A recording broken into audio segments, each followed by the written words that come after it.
Hey, I'd like to welcome you to another episode of Mission Matters. My name is Adam Torres, and if you'd like to apply to be a guest on the show, just head on over to missionmatters.com and click on Be Our Guest to apply. All right, so today I have Holly Daniels Christensen on the line, and she's founder and CEO of Dune Jewelry.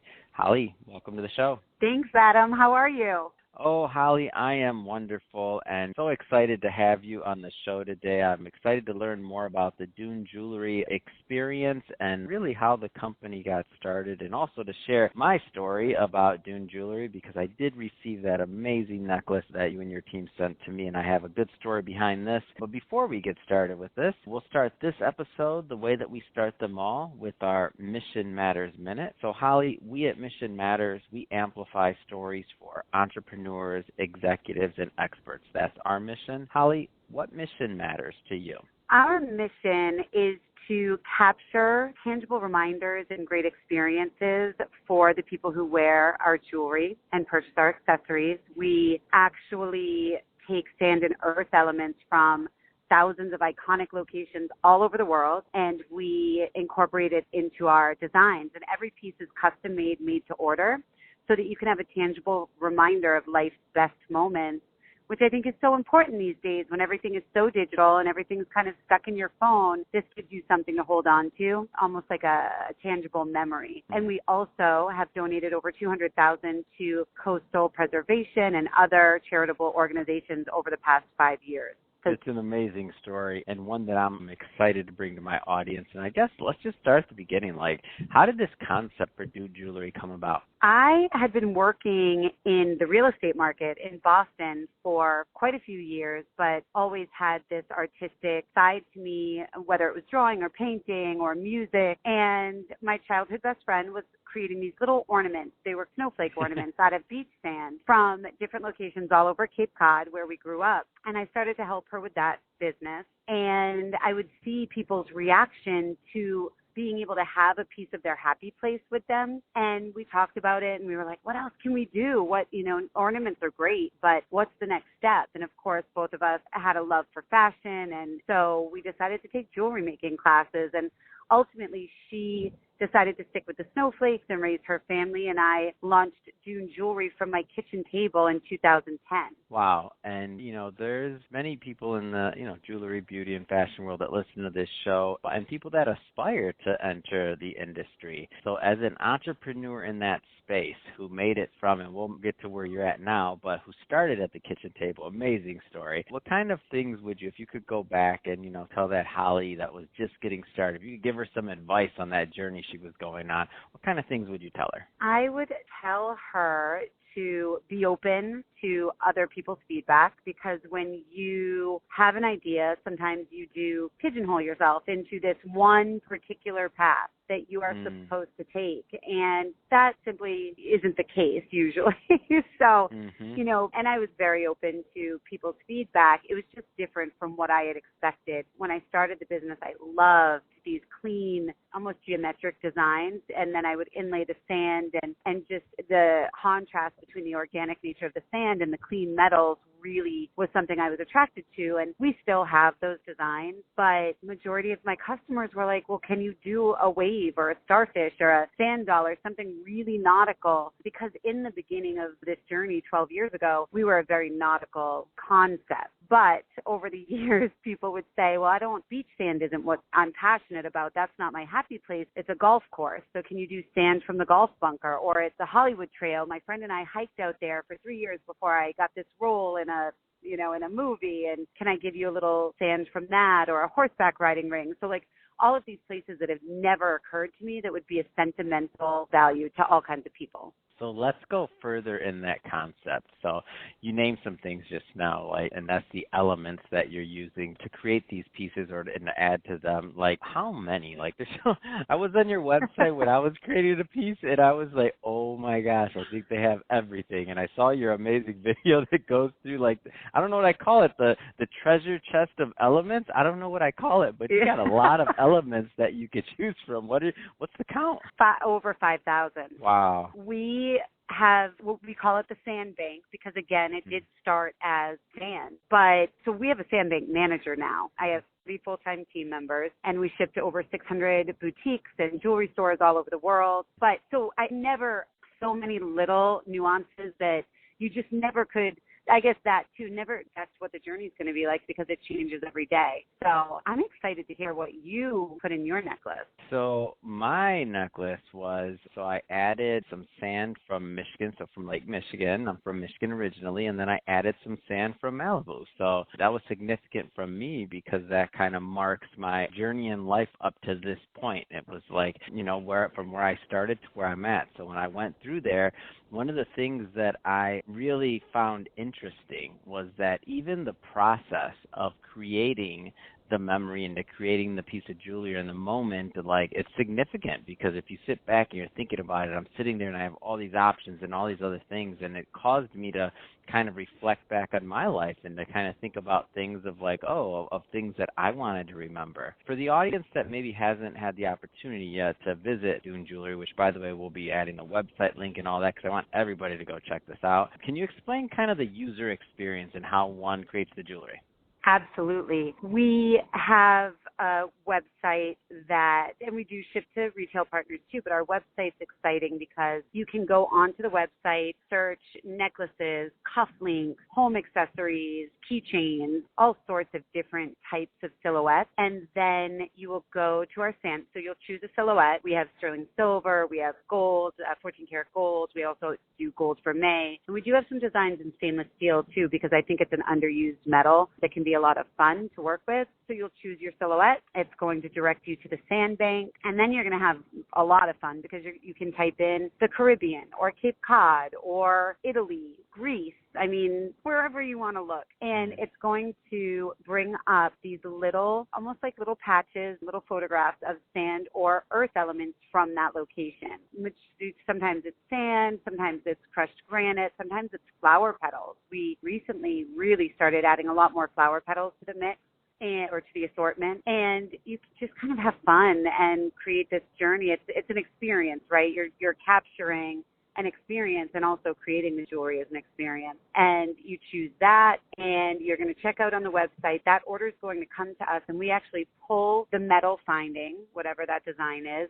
We pull the sand or earth elements and our artists sit and create that for you and ship it to you usually within 2 weeks, 3 weeks maximum. Wow. And when I was going through the process myself, I couldn't help but think, and maybe there is one, maybe there isn't, but is there any element that's like a bestseller, like that gets picked more so than others? And I know there's 5,000, so there may not be, but I'm just like, I was going through it and I'm like, does everybody pick something, or is there like one that sticks out versus the others, or type? Like anything come to your mind? Yeah, yes. I would say for a power stone, we have many opaque gemstones and semi-precious gemstones that we can incorporate into the process. Usually, if it's a diamond or something that like a fine ruby and emerald, things like that, they do go a little bit clear in our process because we use jeweler's resin to set everything. So we like to use malachite and lapis and turquoise. But so if you want a little pop of color, turquoise is really popular. I think because it evokes the feeling of the ocean or, of the sea. So it's a really great complement. Plus it has healing, metaphysical healing properties and things like that. So, and when you think about metaphysical properties and stone meanings and how powerful crystals are and things like that, I mean, that's what sand is. I mean, it is eternally on this earth forever. And I think it may sound a little, maybe a little out there, but I think it's part of the success of our business is that positive energy that it evokes from people and sentimental value that it brings to people's lives. Oh, for sure. No, I can see that completely. And it's funny because as you're talking about all these things and taking me through the user journey, I know you know this, but I'll just affirm it. You know your business. So everything from what you did or what you said originally about design and the original shapes that you had and your idea versus a different type of, like I chose the sunset. And I went through that same thought process though. Do I want this one? Do I want this one? I'm going with that. And then what you just now said in terms of, if you want the color to pop or you want to evoke a certain emotion or feeling, I was going through and I was like, I found myself first looking for just colors. And I'm like, okay, what's going to look cool? But then as I dug deeper and really when I watched that the video, the kind of like the explainer video, I guess we call it, and it told like Yeah. the reasoning behind it, then I was forced to like sit back and say, oh, wait a minute, this isn't supposed to be, or it not isn't supposed to be, but it can be so much more than just an accessory.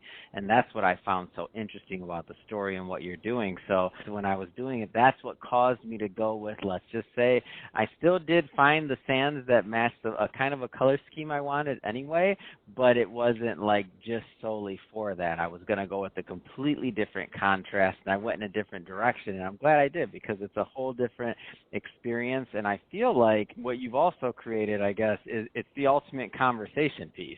Because you got to, everybody's going to ask you, what is this? Like, what is this that you have on your wrist, or if you have the chain, or one of the necklaces, or something else? They're like, what is this? This random, like, these elements in there. And then you get to tell the story. I love that. Yes. And I get the phone calls and emails, and now we're doing reviews and everything. We were such a small business for so long, or it had such a small business vibe, but now we've actually got reviews up on the website.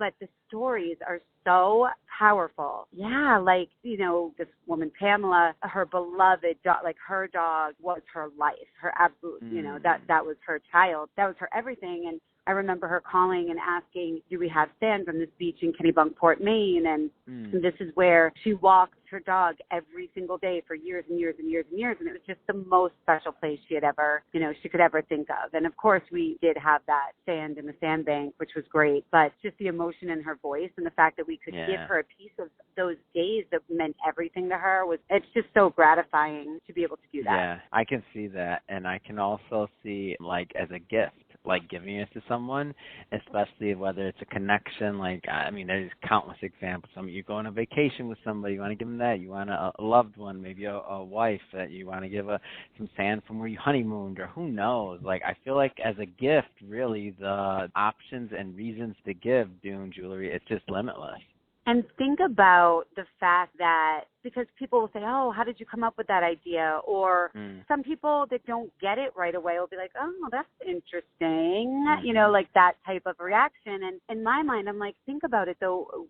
Jewelry has been adorning people for thousands of years, made up, but, you know, back in the day, I don't know the exact dates. I'm not formally educated when it, you know, in jewelry manufacturing, but jewelry was made out of anything. It was made out of rocks. It was made out of bones. It was made, and even now people are starting to bring back antler jewelry and just found object type of designs. And this kind of feeds that mindset as well, which I love. I think people are becoming more open to use it. You know, it's not all about diamonds and gemstones and things, which of course we all love because they are gorgeous, but also the sentimental value is so important when it comes to jewelry. That's great. Well, Holly, it's really been a pleasure having you on the show today. I'm definitely enjoying the necklace that you sent, and it definitely has a lot of meaning to me. And that being said, if somebody is listening to this and they want to learn more or they want to connect, I mean, what's the best way for them to create their own experience? They can go to dunejewelry.com or Instagram Dune Jewelry, TikTok Dune Jewelry, Facebook Dune Jewelry. We're kind of everywhere. I love our Instagram because our social media manager is so creative, and she will, quick story, she recently took this video that someone sent of a gentleman collecting bear paw sand, literally in Alaska. Like, there's this huge bear paw, and he reached down and took a little tiny pinch of sand and made a piece out of it because it was this really cool experience, and then captured it all on video. So you can see that fun little tidbit on our Instagram. Wow. That's awesome. Lots of good ideas there. Absolutely. And we'll leave the website and all that good stuff in the show notes so that our audience can just click on the link and head right on over.